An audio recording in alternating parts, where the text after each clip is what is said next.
Descargo de responsabilidad. No soy dueño de Harry Potter, propiedad legítima de J.K. Rowling, ni de Naruto, propiedad legítima de Masashi Kishimoto. Hola a todos, soy nuevo en todo el asunto de subir fanfics, pero he estado leyendo fics por un tiempo y pensé en lanzar una de mis ideas. Espero que les guste mucho y, de ser así, podría escribir más. Capítulo 1. Sabaku no Gaara había tenido un mal día. Eso en sí mismo no era un hecho inusual, pero había pasado bastante tiempo desde que había tenido un día tan problemático como este. Habían pasado unos meses desde su pelea con los Chitensonin de Takumi Village, y el rubio nudillo de Konoha se había ido a su misión de entrenamiento con uno de los legendarios Sannin. Desde su fatídico encuentro con Seimei, Shukaku había estado casi completamente inactivo dentro de él excepto por el dolor de cabeza ocasional en luna llena. Ni siquiera había matado a ninguno de sus conciudadanos Suna en un tiempo. También había estado durmiendo más a menudo, lo cual era una gran ventaja. En general, las cosas habían ido bastante bien. Las cosas habían ido bien, hasta que su pasado regresó para morderlo. Su pasado, en este caso, estaba en la forma de un Jounin de bajo rango de su propia aldea, o para ser más precisos, el hijo de ese ninja en particular. Varios años antes del examen de Chunin y la guerra subsecuente, Gaara había sido atormentado por sus demonios internos una noche y había atacado a la primera persona que vio. Esa persona resultó ser el hijo genin del hombre que actualmente lo ataca. Tan pronto como Gaara vio al chico genin, llamó a su arena mortal y lo aplastó sin dudarlo. Hasta el día de hoy, Gaara se arrepintió de quitarle la vida a ese chico, junto con todas las demás víctimas que había masacrado sin piedad innecesariamente, pero eso no significaba que cuando un kunai apareció volando de la nada, no lo bloqueó con su arena. Tampoco permitió que la etiqueta explosiva al final del kunai lo quemara. Gaara odiaba lo que había hecho, pero cierta rubia Hinchiriki le había enseñado a convertirse en una mejor persona para poder proteger a sus seres queridos. Con eso en mente, el atormentado pelirrojo paró otro ataque de kunai del agresor desconocido, que parecía ser, por el aspecto de su uniforme, de la propia aldea de Gaara. El usuario de arena saltó hacia atrás para poner cierta distancia entre él y el shinobi Suna enmascarado para planificar su próximo movimiento. Tenía la impresión de que su aldea había dejado de intentar matarlo. Por otra parte, este asesino no fue una gran sorpresa dado que su sangre salpicó el pasado y la alta tasa de venganzas puestas en su contra. ¿Qué estás haciendo?, demandó Gaara en su forma habitual directa, planificando silenciosamente su ruta de escape o plan de ataque. Ambos hubieran sido más fáciles si no estuvieran actualmente en un valle, a varias millas de cualquier posible respaldo. Vengar a mi hijo. Te voy a matar, monstruo. Esta vez, el enfurecido ninja formó varios sellos manuales antes de que varios guijarros sueltos y rocas se elevaran en el aire frente a él y volaran directamente hacia Gaara a velocidades de bala. Inconscientemente, la arena de Gaara lo protegió justo a tiempo, pero mientras la pared de arena oscurecía su vista, el Jounin frente a él se lanzó hacia el costado de la pared del valle y saltó de ella, arrojando un arma a la persona a la que había jurado venganza. Si hubiera sido alguien más débil que un Jounin, el shuriken que había salido de la mano del hombre no se habría acercado a un pie de Gaara, pero el arma de múltiples hojas se acercó tanto a él que tuvo que usar la mayor parte de su arena como precaución para evitar que la hoja llegue a su cuello.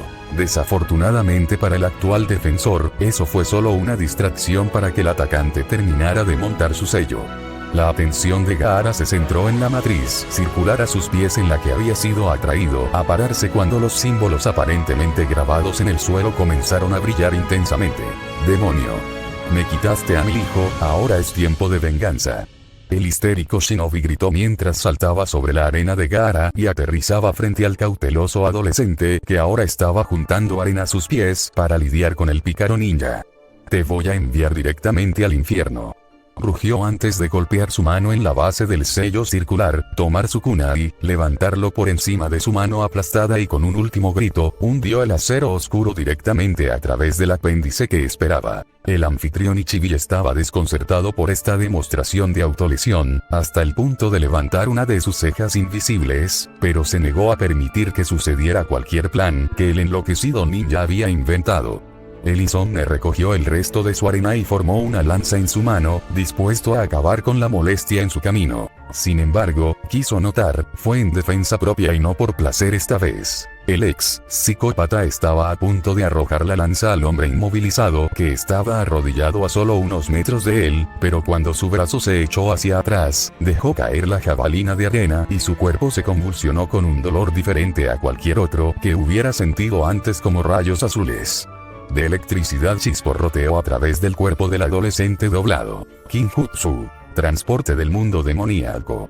El hombre sangrante en el suelo gritó mientras usaba su mano sin empalar, ahora libre del kunai, para formar un signo de una sola mano frente a su cara.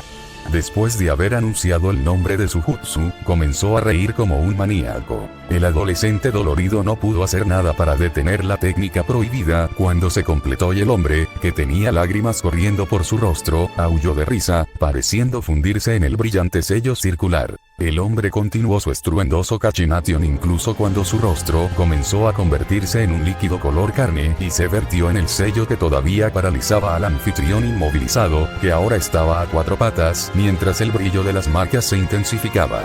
La luz era cegadora en este punto para Gaara, quien podía escuchar a otros acercándose sobre el crepitar de la electricidad.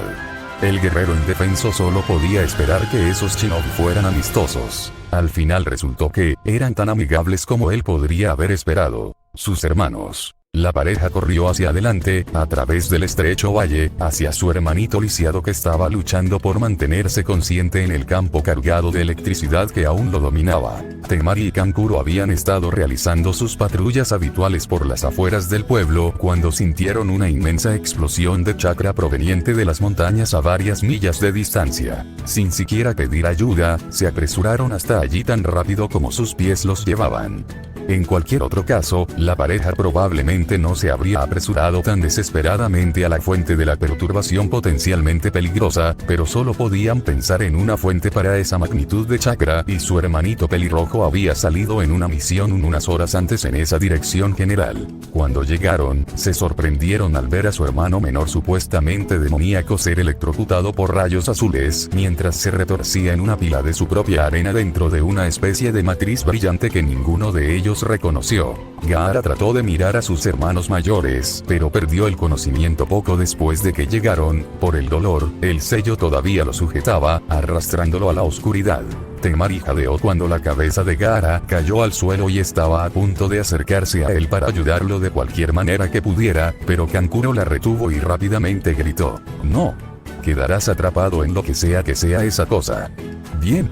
Tan pronto como los ojos de borde negro se cerraron, el brillo de la matriz se intensificó, sin que Kankuro y Temari lo notaran, hasta que la luz fue lo suficientemente brillante como para que tuvieran que desviar la mirada. De repente, en medio del crepitar de la electricidad y el soplo del viento en el valle, sonó un boom como nada que ninguno de los dos adolescentes conscientes hubiera escuchado antes.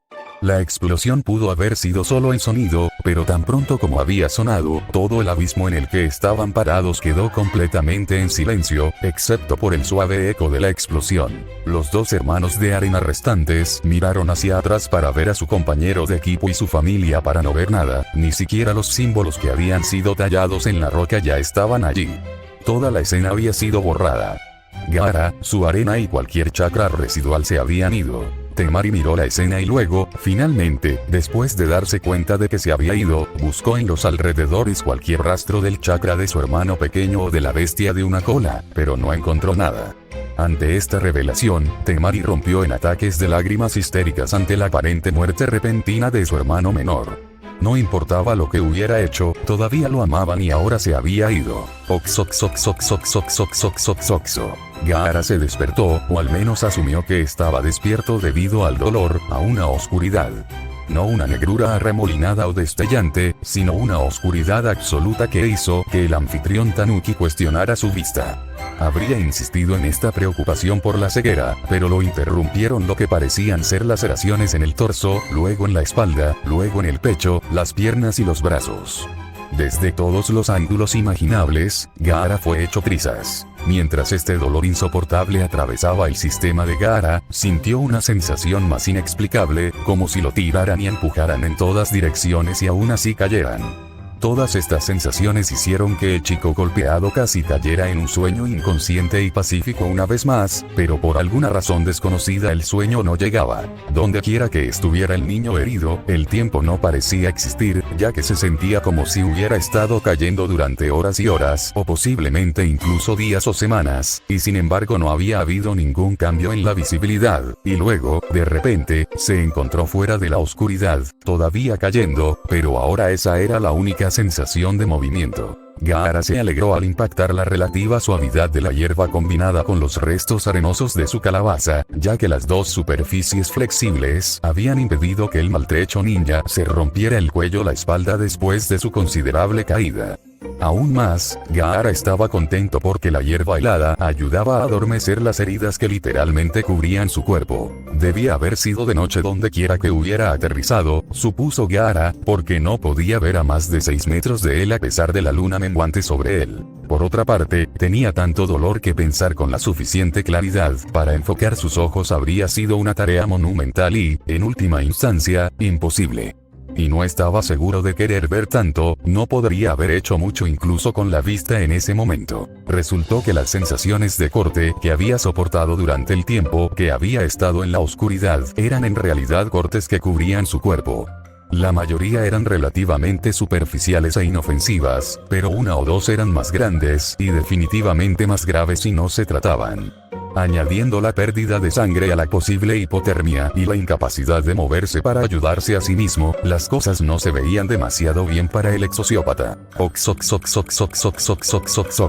Sirius Black no era de ninguna manera un hombre precavido, o al menos no lo había sido antes, pero desde que había logrado escapar de la prisión de Azkaban, usando sus habilidades animagas había sido más cuidadoso de lo que había creído posible. Dicho esto, no significaba que cuando estaba mirando con nostalgia por la ventana más alta de su escondite actual, la choza de los gritos, y vio a alguien comenzar a caer repentinamente del cielo oscuro, no iba a ir a intentarlo. Ayudar a quien sea. Black salió corriendo de la habitación en la que había estado sentado y se transformó en su forma de perro negro cuando llegó al frente de la casa antes de salir por una de las pequeñas grietas del tamaño de un perro y entrar en los fríos terrenos cubiertos de hierba fuera de la casa más encantada. En Gran Bretaña, cuando el hombre con forma de perro alcanzó su objetivo, estaba lejos de lo que esperaba. La primera parte del niño que llamó su atención fue el pelo rojo ardiente en la cabeza del niño. A diferencia del cabello rojo de la familia Weasley que era más parecido, este pelirrojo era del color de la sangre. Lo siguiente que notó Sirius fue la sangre real proveniente de las innumerables heridas en la forma inmóvil frente a él, incluso filtrándose a través de su ropa. El único heredero del nombre Black no podía pensar en ningún hechizo que tuviera este efecto devastador en un cuerpo, ni siquiera Sectum Sempra dejó este tipo de daño, ni quería pensar en una persona dispuesta a realizar un tipo tan horrendo de daño. Magia en un niño. Habrían tenido que haber pasado una cantidad considerable de tiempo cortándolo. La tercera cosa que notó fue el volumen de arena que rodeaba el cuerpo inmóvil. Como si hubiera sido amortiguado por el pequeño desierto debajo de él, el niño no parecía tener ninguna herida relacionada con la caída en sí, solo los cientos de cortes en todo el cuerpo. El fugitivo miró alrededor del área circundante en busca de dementores o peor aún, turistas. Y después de estar seguro de que estaba solo, volvió a cambiar a su andrajosa forma humana y cargó al niño sorprendentemente ligero en sus brazos de regreso a su escondite. En su camino de regreso a su hogar temporal, Sirius no pudo evitar reducir la velocidad para disfrutar del frío en el aire. Ese era uno de los pocos lujos que disfrutaba como perro, un abrigo de piel grueso, pero eso no significaba que no saborearía las raras ocasiones de sentir el frío de la noche en su piel ahora que estaba libre. Cuando llegó a la casa sin puertas, rápidamente pensó en sus pies y usó su pie para ensanchar el agujero que había estado usando hasta ese momento. Una vez dentro de la casa podrida y en ruinas, el animago se puso a trabajar ayudando al niño que había caído del cielo. En primer lugar, le quitó la camiseta al chico para ver mejor las heridas que parecían empeorar a medida que miraba. El hombre corrió a la habitación de al lado y tomó un recipiente con agua para limpiar un poco de sangre antes de inspeccionar las heridas correctamente. En su mayor parte, fueron cortes superficiales que no estaban haciendo mucho daño por sí mismos.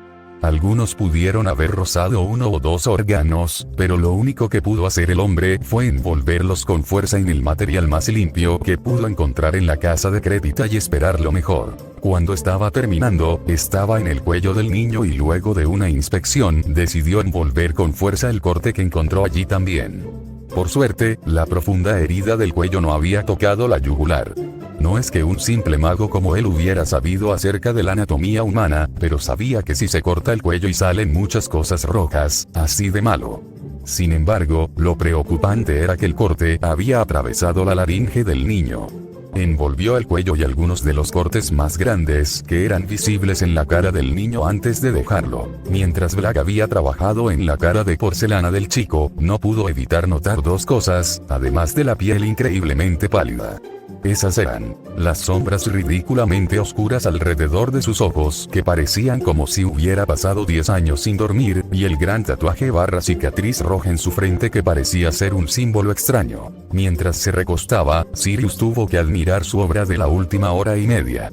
El niño estaba cubierto con vendas de la cabeza a los pies, y aún así el convicto podía ver que el niño tenía aproximadamente la misma edad que su ahijado, si no un poco más joven. El pájaro carcelario había querido al menos ver a Harry tan pronto como saliera de la prisión, después de haber nadado en el mar del norte hasta Escocia y con la esperanza de llegar a su rey en 15 días, pero ahora no podía dejar a este chico al menos por lo menos pocas semanas, tal vez más a juzgar por sus heridas. Tampoco podía simplemente dejar que lo encontraran, y no le agradaban las posibilidades si lo llevaba a St. Mungos. Lo acabo de encontrar así, por favor no me arresten. Probablemente no lo cortaría. Tendría que posponer ver al hijo de su mejor amigo hasta que viniera a visitar Oxmeade en el otoño como estudiante. Sirius revisó el bolsillo del chico en busca de una varita o identificación, pero no encontró ni rastro de ninguna. Lo único que encontró fue una especie de pañuelo con una placa de metal grabada con una especie de símbolo de reloj de arena, que estaba unida a una especie de fajín de cuero que había atravesado el pecho del niño y le había subido por la espalda. Después de unos minutos de observar la respiración superficial del adolescente gravemente herido, Sirius se convirtió en un perro, olió un poco el olor del niño y salió a la noche para ver si quedaba algo del niño allí. Sorprendentemente, la arena en la que había aterrizado el chico olía fuertemente al pelirrojo, como si hubiera estado con él durante años. Sirius se acercó al parche de tierra cubierta de arena y comenzó a cavar para ver si había algo enterrado que pudiera ayudar a identificar al misterioso joven. El perro se regocijó cuando descubrió algo: una bolsa. La pequeña bolsa violeta era bastante pesada cuando Sirius la tomó con sus mandíbulas y corrió hacia la improvisada puerta principal de la choza de los gritos. Cuando regresó a la habitación principal que usaba, donde el niño todavía estaba acostado, volvió a su forma original y se sentó con las piernas cruzadas en el suelo para examinar lo que llevaba el niño. Quizás podría encontrar alguna pista allí sobre lo que sucedió. Sirius se sorprendió al encontrar varios cuchillos, armas blancas en forma de estrella y bloques de papel con escrituras extrañas. La escritura era diferente a la que estaba en la frente del niño y parecía más un patrón que una escritura real. Quizás fue dinero, aunque no se parecía a la moneda mugle británica que había visto años atrás. Sirius estaba a punto de recoger la pila de papeles para inspeccionarlos más cuando vio que algo se movía por el rabillo del ojo. Miró para ver.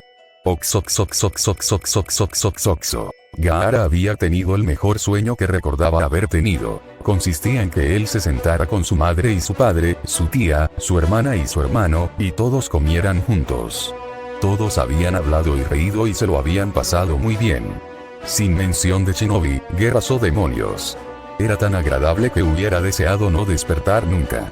Desafortunadamente, todas las cosas buenas deben llegar a su fin. Cuando el niño con ojos de panda se despertó, fue asaltado inmediatamente por el dolor casi abrumador de sus heridas, pero atravesó la agonía para mirar a su alrededor.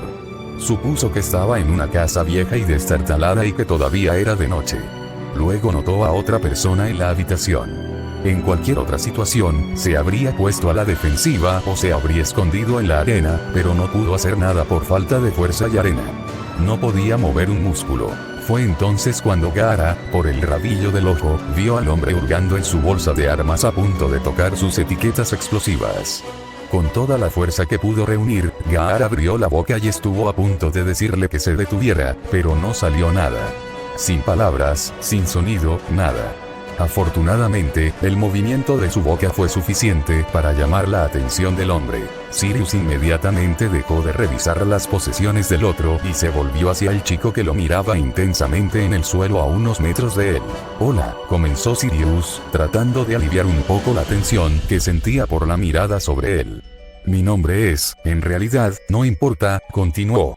Casi había revelado que era el asesino buscado por todas las comunidades mágicas y mugles, aunque no estaba muy seguro de que el chico fuera siquiera un mago. No tenía varita, no estaba vestido con túnicas de mago y tenía heridas que parecían más como si fueran de un arma mugle que de la varita de un mago.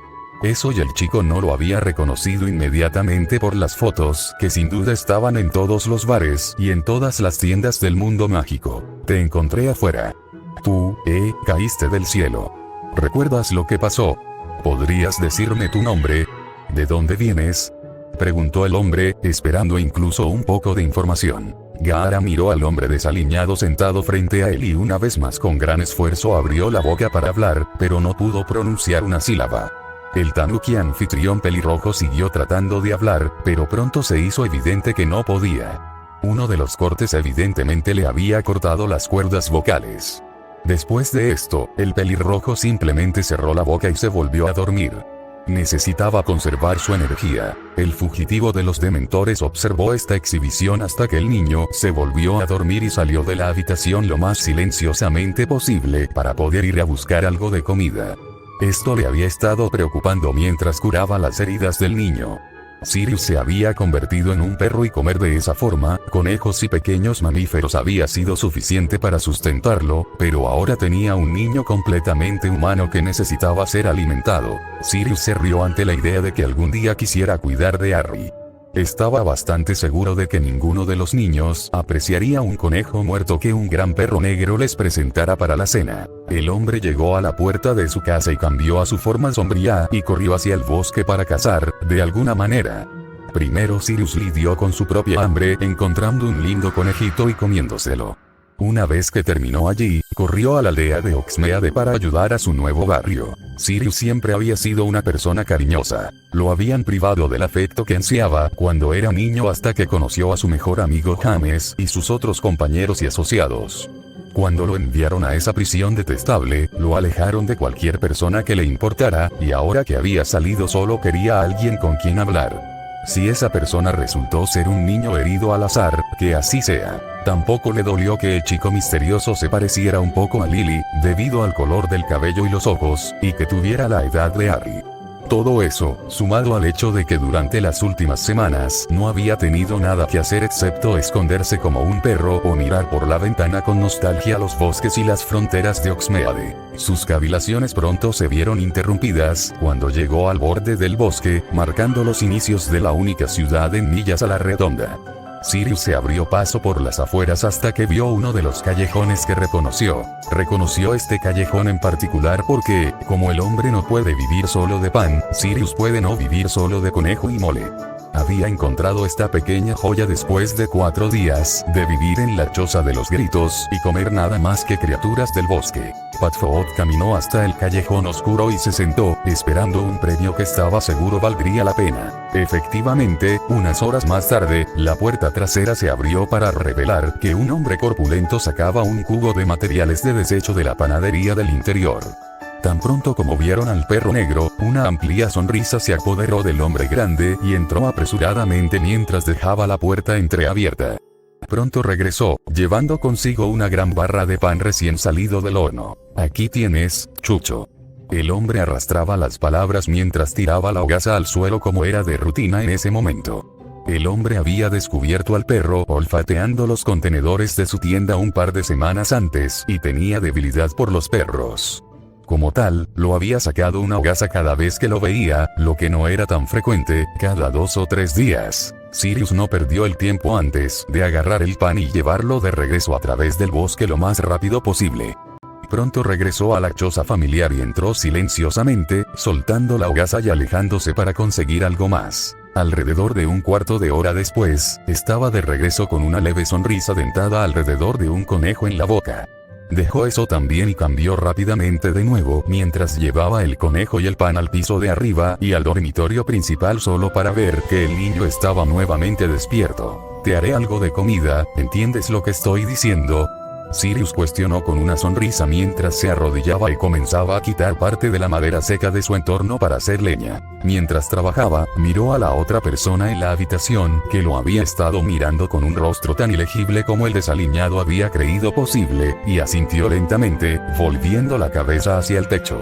Un poco más tarde, Sirius Black estaba terminando de cocinar el conejo que había desollado, limpiado y demás, antes de ensartarlo y colgarlo sobre el fuego caliente.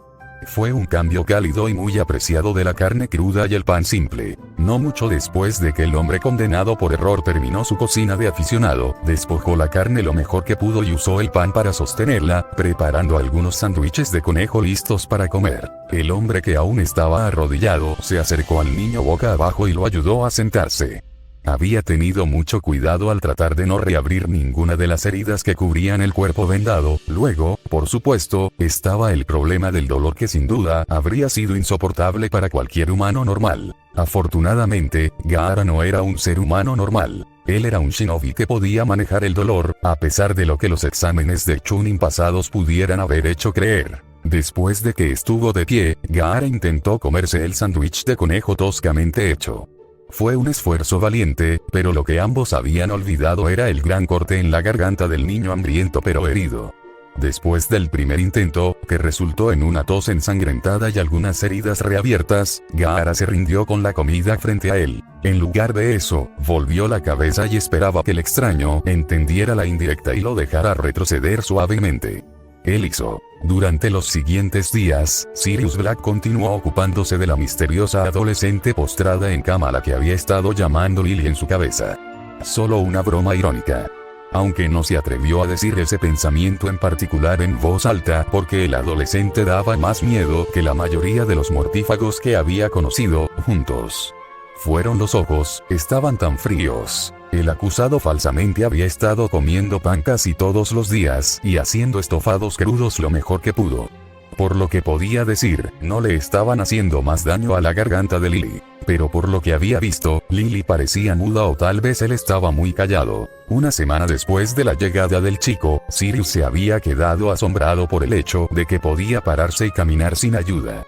Bueno, estaba increíblemente tembloroso y solo podía dar unos pocos pasos, pero poder recuperarse de esas extensas lesiones en tan poco tiempo era inaudito sin la atención de un brujo mago médico las 24 horas.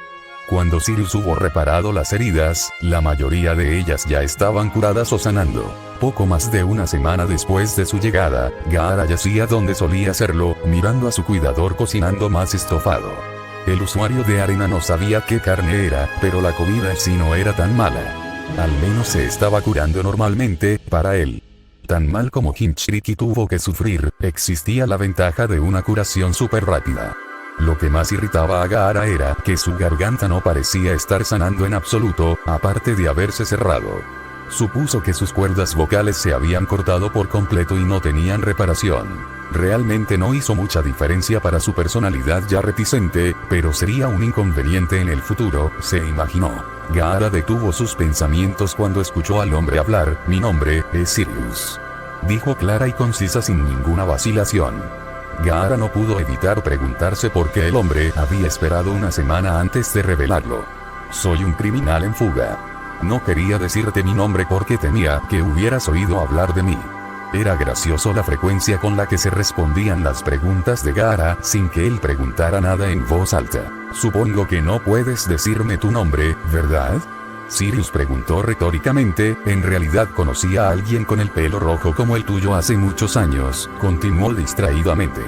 Supongo que si no sé tu nombre real te llamaré Lily, dijo con una sonrisa y una sonrisa lo suficientemente amplia como para mostrar sus horribles dientes ennegrecidos mientras continuaba con la cocina. El pelirrojo hizo una mueca. No estaba tan contento con el nuevo nombre como su salvador, quien continuó cocinando ajeno a la mirada más fría que jamás recibiría, o más correctamente, recibiría a su espalda. Fue solo unos días después y Gaara pudo caminar sin ayuda, lo que fue un gran alivio para él. No había hecho nada desde que había llegado, excepto el ocasional viaje al baño y un tembloroso paseo por la habitación para evitar lo peor de la distrofia muscular. Ambas cosas habían sido dolorosas pero totalmente necesarias. El primer plan de Gaara era irse y regresar al país del viento o, en su defecto, al menos llegar al país del fuego. Desafortunadamente, no sabía en qué tierra estaba ni en qué continente. Gaara miró al hombre que estaba sentado en la ventana, mirando con tristeza como solía hacer cuando no estaba preocupado cuidando a Gaara. Hizo un pequeño gesto para llamar la atención del hombre sucio, siempre en silencio, antes de indicarle un bolígrafo. Cuando Sirius miró hacia su cargo, se sorprendió al ver el gesto que estaba haciendo el chico. Tenía los dedos colocados en un pequeño agarre y lo agitaba en un movimiento hacia abajo. Para la mayoría de los muggles e incluso shinobi, esto habría sido una señal clara para un bolígrafo o un pincel y tinta en el caso de este último, pero para un mago completamente desarrollado, que era indudable y erróneamente identificable como el gesto de una varita. ¿Quieres una varita, Lily? ¿Eres un mago?, preguntó asombrado por su propia ingenuidad. Y aquí pensé que eras solo un muggle. Se rió mientras se acercaba y se sentaba. Gaara estaba confundido, sobre todo por las palabras varita mágica, mago y muggle. Estaba tan confundido que se olvidó de mirarlo cuando lo llamaron por el nombre de una chica nuevamente. Nunca se había encontrado con muggle y solo podía pensar en los cuentos de hadas de los niños cuando escuchó las palabras varita mágica y mago, así que estaba seguro de que se había equivocado. En un intento de transmitir su ignorancia sobre el tema al otro, inclinó la cabeza hacia un lado. Sirius felizmente le habría prestado su propia varita al joven mago, pero eso se había ido. Se rompió cuando fue arrestado todos esos años por un Auror enojado convencido de su culpa, como todos los demás. Lo siento, ya no tengo una varita. Gaara negó con la cabeza y rehizo el gesto con el bolígrafo, pero más lento, esperando que el hombre amable pero completamente ajeno pudiera captar el mensaje. «Oh, una pluma». Sirius exclamó en un raro ataque de comprensión y claridad. «Veré si puedo conseguir uno», dijo mientras caminaba hacia la puerta. Y Lily había abierto la puerta. «Olvida lo que dije sobre varitas y magos, todo fue un broma». El acusado falsamente esperaba que el adolescente molesto pudiera comprar la mentira rápida. No lo hizo.